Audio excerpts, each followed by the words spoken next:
Así que estamos tomando la posta aquí. Hay mucha política, mucha economía dando vuelta. Un poco los títulos de presentación lo estaban mostrando. ¿Qué va a pasar con el PRO? No, tenía la trompa magullada, me dice, como el avión de Iberia. El PRO, estaban en las negociaciones de último momento. ¿Hay acuerdo o no hay acuerdo?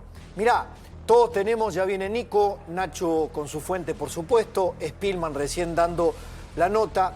Todo hace parecer, porque han ido, han vuelto, que sí, que va a haber acuerdo. Están en el último detalle. ¿Quién es el más reticente? ¿El señor que ven ahí en pantalla? No, su primo. Ahí viene mi primo, dijo recién Mauricio Macri. Bueno, el primo ya se había ido antes de la reunión del PRO, a Uspallata, es Jorge Macri. ¿Qué va a pasar con el PRO de la Libertad Avanza? Y está como en una encerrona el PRO, fundamentalmente en su lugar de origen. Aquí están los dos. Macri, el acuerdista, Mauricio. Jorge, el que trata de hacer valer la capital del PRO, la capital que gobierna, las chances a futuro, porque Mauricio no quiere saber nada con cargos electivos. Ahora Jorge gobierna la ciudad de Buenos Aires. ¿Cuál es el futuro del PRO? Autónomamente. Tiene mucha data, tiene Nico. Acaba de hablar con uno de los referentes más importantes del PRO. Hay mucho enojo en algunos, ¿eh? Hay quien dijo, conmigo no cuenten. Listo, hagan el acuerdo, conmigo no cuenten. Hola Nacho, querido, ¿cómo estás? ¿Cómo estás, Pablo? Gracias Bienvenido. ante todo. Por Gracias favor, bienvenido, por el aguante aquí, todo el equipo. Te extrañamos mucho, eso Te sí. extrañamos. Sí. ¿Cómo estamos, Nico, Sí. querido, también? Muy bien, Gracias muy por bien. el aguante. Sí. Bueno, sé que los dos tienen muy buena información, ya lo vamos a sumar a Lucas Romero. A ver, ¿hay acuerdo o no hay acuerdo, Nacho, para Yo vos? creo que a esta hora hay acuerdo, resta saber cuán golpeado queda el PRO después de este acuerdo. Claro. Acuerdo va a haber, el tema es cuánto, ¿no? Claro, ¿Cuánto cede? ¿y cómo se presenta el acuerdo ante los propios? Exactamente, Fundamentalmente, Nico. exactamente. Sí, cómo lo presentan además dirigentes totalmente relevantes en la capital como Jorge Macri, que no estaba de acuerdo, como vos bien decís, con llegar a un pacto en este sentido con la Libertad Avanza, que ¿cuál es? Lo dijo Mauricio, piden todo. Claro. Los dos lugares para los candidatos a senadores nacionales y le darían al PRO dos diputados nacionales que podrían entrar, candidatos, ¿no? Bueno, vamos a hacer lo siguiente, porque a veces nosotros damos por entendido que todo el mundo del otro lado, sobre todo en estos tiempos, ¿no? Donde la gente sigue la política medio de reojo. ¿De qué estamos hablando? Estamos hablando de las candidaturas a diputados y senadores nacionales. Las candidaturas de octubre. Claro. Sí. Pero cierran las alianzas ahora, por eso están definiendo, ¿vamos juntos o no vamos juntos? Y cuando dicen vamos juntos, lo primero es qué lugar me das en la lista, después vemos los nombres, que ya hay nombres, por supuesto. Pero acá de lo que se trata no es una elección cualquiera, sino de la supervivencia de esa formación amarilla que se llama PRO. Con el vendaval ocasional, presente, real, con todo lo que significa hoy, esta fuerza emergente que se llevó puesto a los partidos políticos en la elección presidencial, que no era nada, que no existía, que es la Libertad Avanza, pero que con la fuerza del ejercicio del poder va logrando territorialidad. De eso se trata. ¿Qué le queda al PRO? ¿Qué queda del PRO como PRO autónomo? Ya en la provincia de Buenos Aires hubo un acuerdo, ahí Ritondo y Santilli y Montenegro dicen, nosotros acá logramos sobrevivir. Sí. Pero esa es la elección para cargos legislativos de la provincia. Esa, efectivamente, la negociación de Ritondo y Santilli era, porque ahí en provincia hay un doble desafío. El primer desafío, el primer temporal era la provincia de Buenos Aires. Exacto. Después veremos, todavía eso... Para las listas nacionales, que son las que más le importan a Milei. La elección de octubre es la que va a elegir nuevos diputados nacionales y senadores nacionales, ¿no? Exactamente. Lo que él quiere en el Congreso. Claro, acá en la ciudad de Buenos Aires, el que creo, y por eso la lógica de la reticencia, es Jorge Macri. Claro. Claro. Porque aún con acuerdo, ¿qué garantías tiene Jorge Macri de que va a contribuir la Libertad Avanza a su gobernabilidad de acá a 2027. Ninguna. Tal vez lo único que veía con buenos ojos Jorge Macri este acuerdo es que discursivamente iba a ceder un poco el fuego. Es decir, la confrontación. La confrontación permanente y que esté todo el tiempo la Libertad Avanza criticándole la gestión. Ahora, eso es lo digamos, único. Karina Milei no abre la lista de senadores. O sea, los candidatos a senadores o senadora por la Ciudad de Buenos Aires en octubre, Patricia Bullrich puesta. Sí. Ya. Exacto. Tendría que tener un segundo, que tendría que ser un hombre. Los senadores son 2 para la mayoría, 1 para la minoría. 2 para quien salga primero, Exacto. 1 para quien salga segundo. Y después los diputados nacionales. Pero después quiero, para cotejar, para que veamos en este tablero, cómo está en la encerrona Jorge Macri, cómo han negociado otros gobernadores, que me parece que han hecho una negociación mucho más conveniente para ellos en sus territorios. Claro. Esdero, Rogelio Frigerio, Cornejo. Pero vamos a ver ahora un tape de Macri. Jorge o Mauricio, Gonza, cuando entraba. Mauricio cuando ingresaba. A ver. Ellos quieren tomar una posición totalmente dominante, pero la prioridad del PRO desde hace casi 2 años ha sido siempre intentar ayudarlos a generar gobernabilidad. Lamentablemente no ha sido el nivel de gobernabilidad que la Argentina necesitaba, por eso seguimos con este nivel de riesgo país y con problemas para que el país vuelva a crecer, ¿no? ¿Le preocupa la economía a usted, Mauricio? A todos nos preocupa que el país vuelva a crecer al ritmo que pueden volver a incluir a todos los argentinos. Bueno, ahí está el creador del PRO tratando de defender. El bastión que tiene la ciudad de Buenos Aires es el territorio donde se creó el PRO y lo están gobernando desde aquel momento, ¿no? Con 2 gestiones de Mauricio Macri, 2 de Horacio Rodríguez Larreta y una de Jorge Macri. Hay un antecedente que no es favorable al PRO en esta elección para diputados y senadores nacionales, que es la primera elección donde confrontaron en la ciudad de Buenos Aires la Libertad Avanza y el PRO, que era por legisladores porteños, ¿se entiende? Sí, eso fue como un campo de batalla, una primera batalla que desorientó y diezmó al PRO como en su capital político. Es como desnudó al PRO diciendo cuánto es el PRO en la ciudad de Buenos Aires. Bueno, vamos a ver, a mí me dicen, a esta hora quien tiene el martillo para bajar es Jorge Macri. Por eso cuando salía dijo, ahí está, ahí en Uspallata van a analizar el acuerdo. Hay un proyecto de acuerdo. Hay un proyecto de acuerdo, hay cierta distancia entre los primos. Que ingresen, a ver, el acuerdo sería que ingresen dos candidatos por el PRO y un tercero o tercera, no sé si es hombre o mujer, que si hacen una buena elección sería también y entraría. Sí, pero diputados nacionales, no senadores. No, nada, diputados nacionales. Y después desprendimientos, porque esto va a tener heridos o gente que está disconforme. Una dirigente importante. ¿Le conviene, perdón, al PRO meter 2 diputados? Solamente, decís vos.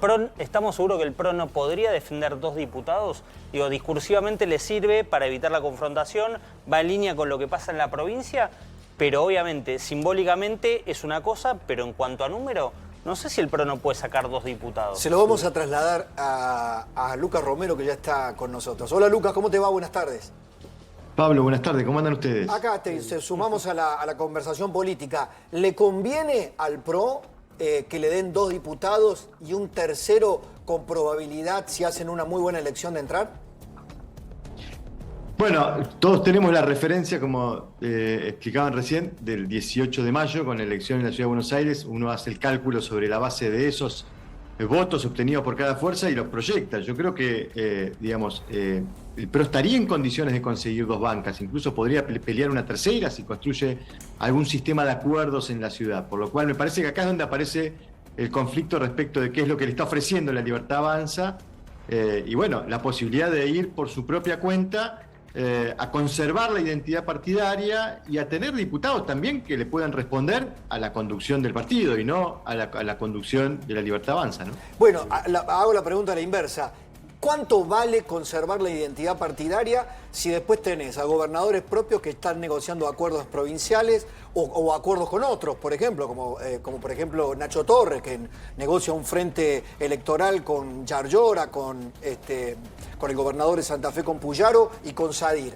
y en la provincia de Buenos Aires, que van juntos. Es una disyuntiva de hierro. Creo que el que tiene la peor posición acá es Jorge Macri, me da la sensación, Lucas.